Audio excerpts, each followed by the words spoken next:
I'm David Volk, a voice of the resistance, albeit a strange and funny one. Today's post, top ways you can tell Trump is Yuri. And unfortunately, there is no way out for us.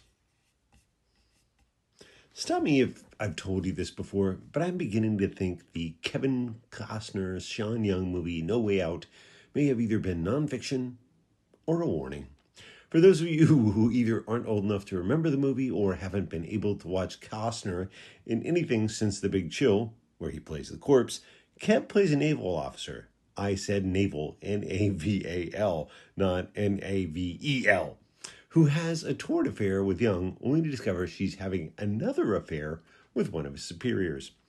I don't recall if either of the affairs were catered, but I do recall that Young ends up dead and Kevy is assigned to investigate it amidst rumors that a mythical Russian sleeper agent named Yuri committed the crime.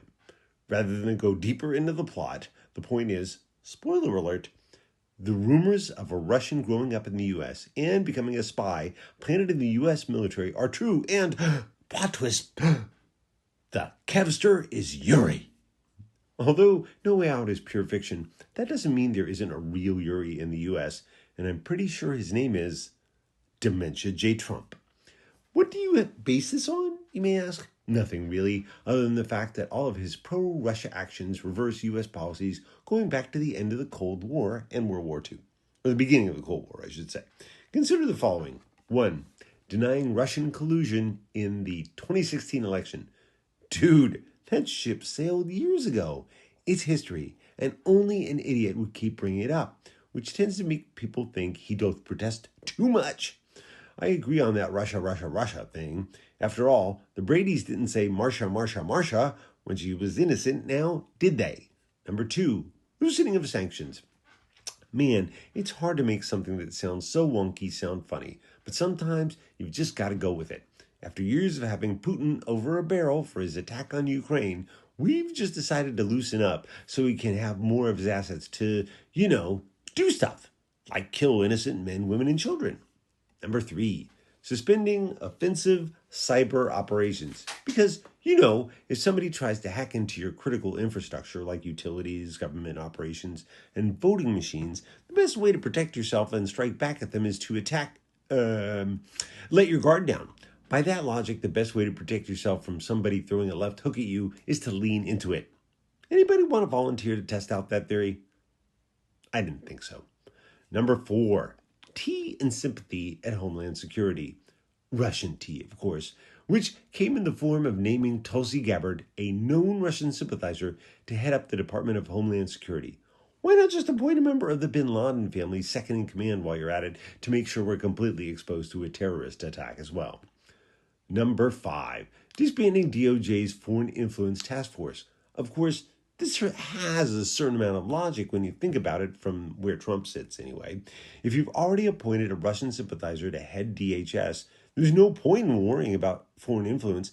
After all, as the saying goes, the killer is already inside the house. We may never know who let the dogs out, but we can damn sure tell you who let the killer in. Yuri J. Trump. Number 6, mass firing of CIA agents. What's the point of trying to prevent foreigners from sneaking in through the back door when you're already letting them in through the front door as if they were family, and probably are? Besides, the fewer agents there are, the less likely they are to notice how many Ruskies are treating the White House like their dacha in the country. Number 7, ending White House security clearance checks. There's also a certain Trumpian logic here as well. In much the same way that he believed COVID testing led to more cases of coronavirus during his first term, he believes that vetting his employees will lead to the discovery of more people who have had contact with certain foreign governments. I'm not going to name any, but they begin with the letter R and end in the letter Usha, all of which is to say that vetting causes more people to fail security checks. And he doesn't want that. Number 8, stealing from nuclear missile maintenance. As Dave Berry would say, I am not making this up. In case you missed it, the New York Times is reporting that there was a mysterious transfer of $934 million out of a program designed to, we're not talking rubles here, out of a program designed to update the country's underground nuclear missiles. According to the story, the money was most likely moved to a variety of projects, including the renovation of the so-called free plane Qatar sent to Trump so it could become the new Air Force One, at least for the short term, until Trump promptly steals it should he ever leave the White House. You know the plane I'm talking about, the one the Qataris lovingly referred to as either that bucket of bolts or the garbage scow. The missile situation is so bad that some of the silos are leaking and falling apart. But what's a few missiles between friends? If the silos don't work, then we won't be able to fire defensive nuclear missiles at our enemies. But that's not a problem because the Russians are our friends, right? Or at least they're Dementia Jay's friends, if he can be said to have any friends. And he would never want to hurt them because they're family. Which is not to say that Yuri has ever cared much for his family, so maybe they're just really rich, close acquaintances that have way more money than he does, and they keep offering to share it as long as he does what they want.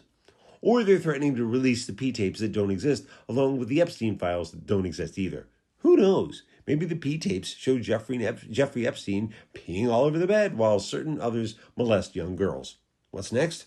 Building a 4-mile bridge between big and little Diomede islands that separate Russia and America, and rolling out a tiny red carpet for a Red Army advancing through Alaska under cover of broad daylight? Some cynics might say it's the same as putting a sign on the front of the government agencies saying, "Open for business" in Cyrillic, but not me. I think it's the same as rolling over and playing dead, leaving the keys in the ignition of an unlocked running car with the windows down, and sending a limo driver to the airport baggage claim to hold the big sign that says, "Welcome foreign invaders." That's it. Show's over. Nothing left to see here. Everybody head on home. I've been David Volk, a voice of the resistance, albeit a strange and really, really annoyed one.